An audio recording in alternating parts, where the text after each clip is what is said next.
Vampire the Masquerade Bloodlines 2, sequel to the cult hit from 2004, is nearly upon us.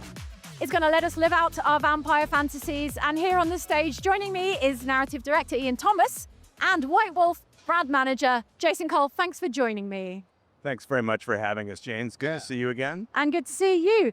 Ian, the game it's nearly here. How are you feeling? Genuinely feeling busy. I mean, we are constantly working.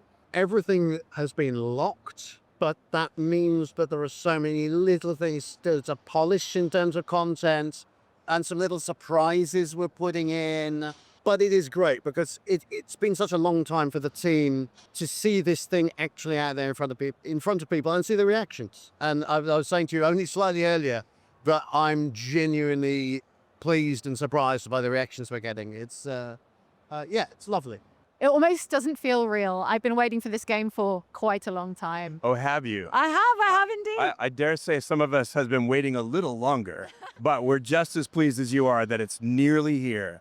All right. It's releasing October 21st.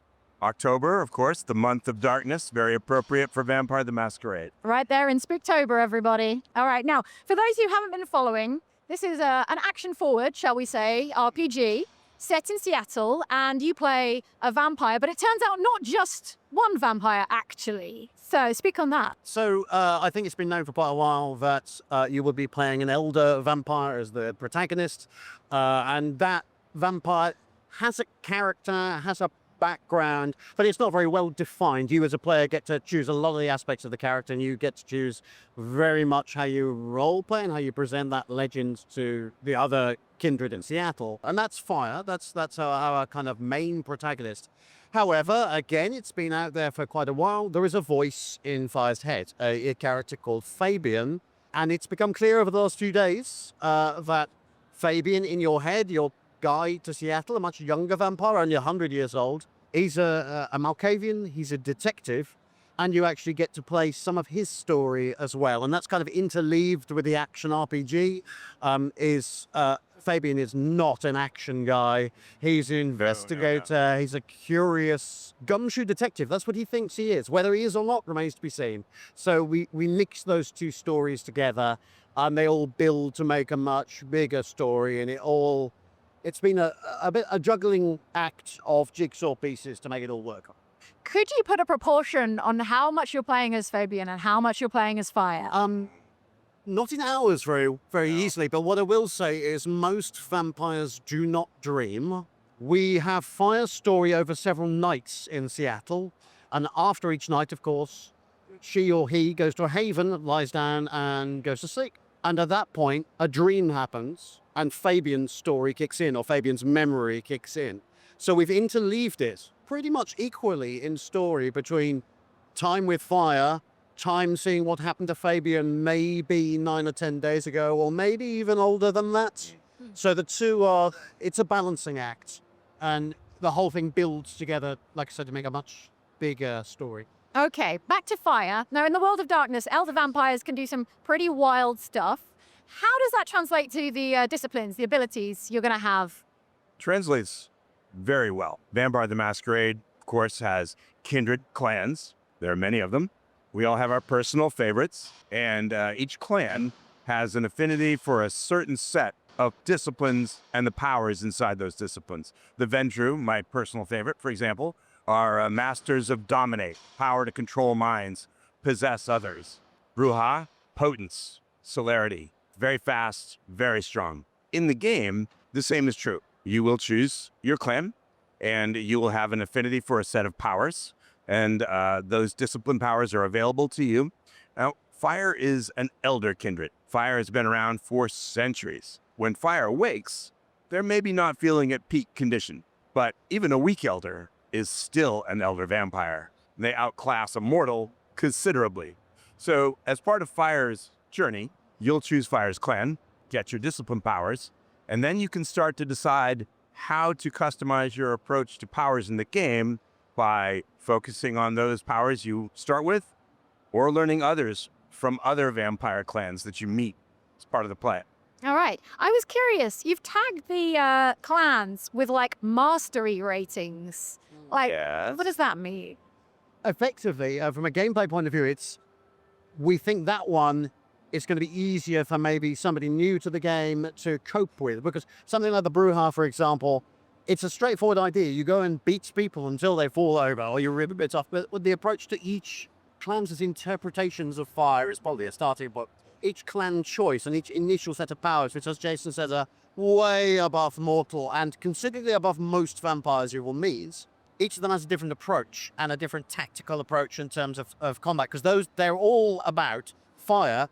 Is all about destroying people, about effort, getting their way through them. But that doesn't necessarily mean they punch everybody to death. So if you go Bruja, it is. But if you go Ventru, you puppet others to do that for you, you say. Or if you do Banu Hakim, you can use stealth. Or you use Tremere, you can use blood magic at distance. So the level and the gameplay of the maps are designed in such a way that you can play a very different approach to how fire deals with these enemies. Yeah. Away from the messiness of combat, the world of darkness for vampires is all about like politics and intrigue and betrayal and treachery. Like, how does that manifest in the way someone's going to play your game? So we have a political situation here. We're dropping an elder, a powerful playing piece, into the middle of what's already a boiling pot, to mix my metaphors. So how this manifests to the gameplay point of view is that, unlike something like the kind of Paragon Renegade approach of something like Mass Effect, every character, all of the major characters who fire talks to, have an opinion about fire.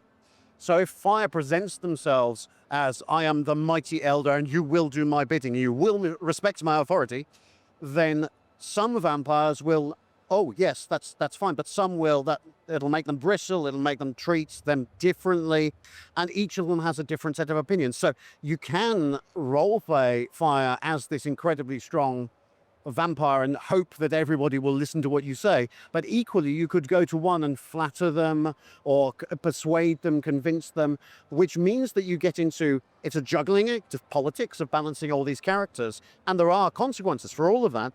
But it also means you end up in situations like, here is a room full of 3 or 4 vampires, and they ask you publicly a question, and you have to decide, well, I could choose that line, and then that person or that person will really respect that, but those two are going to hate it. So there's this constant political game going on top of everything else. I see. There are, in fact, more specific Kindred politics that fans of Vampire the Masquerade, the role-playing game, will be familiar with. There is and was a prince. There is a sheriff. There are powerful vampires with hidden agendas, and they all want things from fire. And part of Fire's journey along these nights in Seattle is to figure out the intricate structure of politics in the city. Can I trust any of these Kindred? Can any of them trust me? And how do I decide? Okay, asking for a friend. Certain vampires are known as like romantic sorts. Is there romance in your game? And what does it even mean for a 300-year-old vampire? Ooh. That's a very interesting question. Can Kindred love? And the answer is yes, but... There are definitely characters who you can get quite involved with, and we spent some quality time in the sound booth with the actors, let's put it that way. I see. And it was an experience for all involved. And that's all you have to say on that for now. I think it would be much more fun for your audience and more amusing for us if they discover for themselves what happens when Kindred decide to romance one another. All right, there you have it. Those were all the gory details from Vampire the Masquerade Bloodlines 2. Thank you, Ian. Thank you, Jason. And thank you for watching here on the Gamescom Studios stage. Stick around for much more from Gamescom 2025.